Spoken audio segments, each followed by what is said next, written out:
But we are more than halfway through 2025, and the year is historic for Baltimore. Homicides are at a decade's low, and so the same for violent crimes involving young people. But getting to this point didn't happen overnight.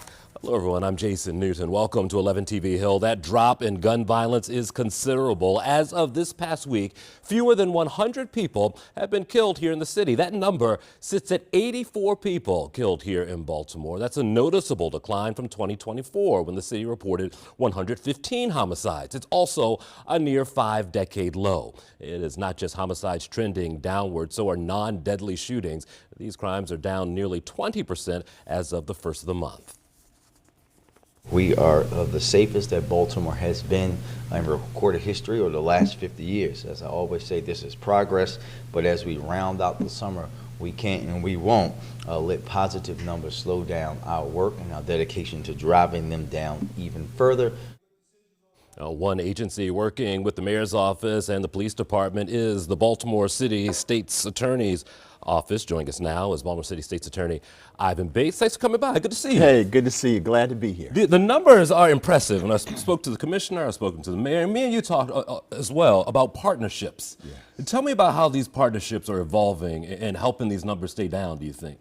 Yeah, well, we came in, the one thing we wanted to be, my administration, is to be a partner to everybody. Yeah. We recognized that that was the piece that we thought was missing. For instance, the police, and the mayor used to always say that the police were making the arrest. We looked at the numbers. In 2 years before we came in, the police made about 2,200 arrests. And the 2 years that I've been here, my first 2 years, they made 2,400 arrests. Violent repeat offenders with guns. That's who my office focused on. And the first administration, they put about 1,000 of those individuals in prison. Wow. We put 2,200 of those individuals in prison. So we've taken individuals off the streets. When you take violent repeat offenders off the streets, they're not shooting. Therefore, if they're not shooting, they're not killing. Therefore, you'll see a massive reduction in crime, but also in the violence. But you also have the opportunity to have all the other partners to get the attention of those individuals to make the changes. You mentioned some of that there, and you said that when we first met. Making sure you don't see the same faces over and over is a real difference maker. How does that change the whole landscape of fighting crime? Well, a couple of things. You know, I was a criminal defense attorney before I had this job, so I always knew that the criminal element felt that they could do what they wanted to.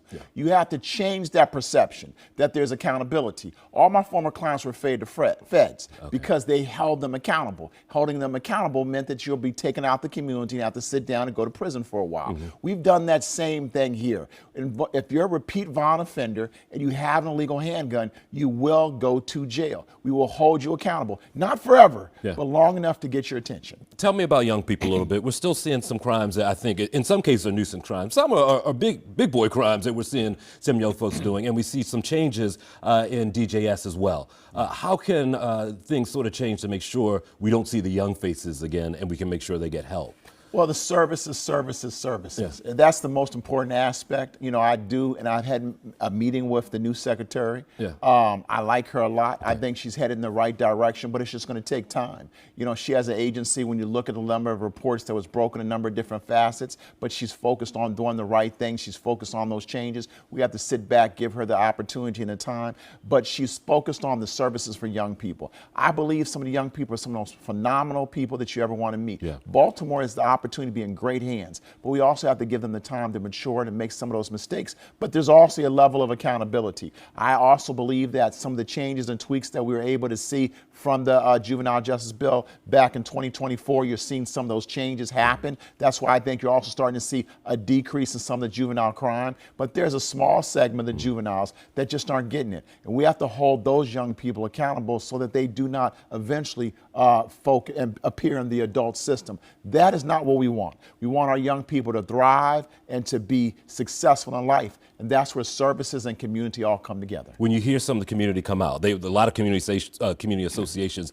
that didn't exist when I was a kid have sprouted up now. Them being vocal, is that part of your job as well? Because I think some neighbors have chosen to be quiet for a while, but now that's changed. They make noise when something's wrong in the neighborhood. Oh, you best believe that. We get a lot of those calls. When we go to these community associations, they let you know how they feel.